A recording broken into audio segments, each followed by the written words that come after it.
दोस्तों अगर आपको एयर सर्किट ब्रेकर को ऑन ऑफ करना है तो उसका एक तरीका होता है ऑन ऑफ करने का, यानी कि एसीबी को।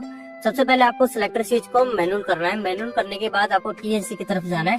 ट्रिप न्यूट्रल क्रॉस होता है, जिसको हम क्लोज की तरफ करेंगे तो आपका ब्रेकर में क्लोजिंग कॉइल लगी रहती है, ठीक है। वो क्लोजिंग कॉइल में कमांड आएगी और ब्रेकर आपको ऑन हो जाएगा। मान लो आपका क्लोजिंग कॉइल में कमांड गई, ब्रेकर ऑन नहीं हो रहा, आपको ध्यान रखना है दोस्तों स्प्रिंग चार्ज है, यानी कि जो स्प्रिंग चार्ज होता है तो येलो इंडिकेशन आना चाहिए। येलो नहीं आ रहा तो लिखा होना चाहिए कि स्प्रिंग चार्ज है। तो जैसे स्प्रिंग चार्ज है तो आपका ब्रेकर ऑन हो जाएगा, ठीक है।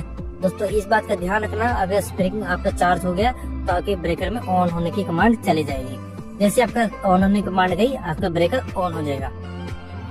मान लो आपका ब्रेकर तभी भी ऑन नहीं हो रहा, आपने क्या करना है, तो उसमें अंडर वोल्टेज कॉइल लगी रहती है। अंडर वोल्टेज कॉइल का मतलब ये है कि उसमें कमांड आएगी किसी और के ब्रेकर के ऑन होने के बाद, ठीक है, या तो किसी और के ब्रेकर के ऑफ होने के बाद वहाँ कमांड आएगी। अगर मान लो वो ब्रेकर ऑफ नहीं है और आप इसको ट्राई करें ऑन होने की, ये ऑन नहीं होगा क्योंकि इसमें अंडर वोल्टेज कॉइल में सप्लाई नहीं होगी।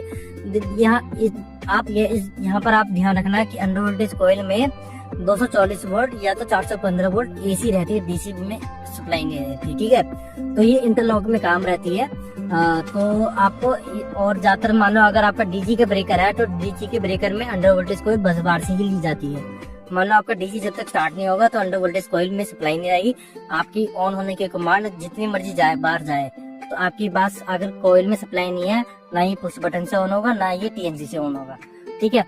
तो आपने यही सीरियल वाइज चलना है। सबसे पहले सिलेक्टर स्विच को मैनुअल करो, मैनुअल के बाद टीएनसी से इसको क्लोज करो, क्लोज के बाद स्प्रिंग चार्ज देखो तो ऑन हो जाएगा। फिर आपके पास तभी भी ऑन हो रहा तो आपको अंडर वोल्टेज कॉइल चेक करनी है, ठीक है। ये इसका बेसिक रूल है ऑन ऑफ करने का। अगर आपको तभी भी कंप्लेंट आ रही है, कुछ और कोई और बात है तो प्लीज कमेंट कीजिए। Thank you for watching.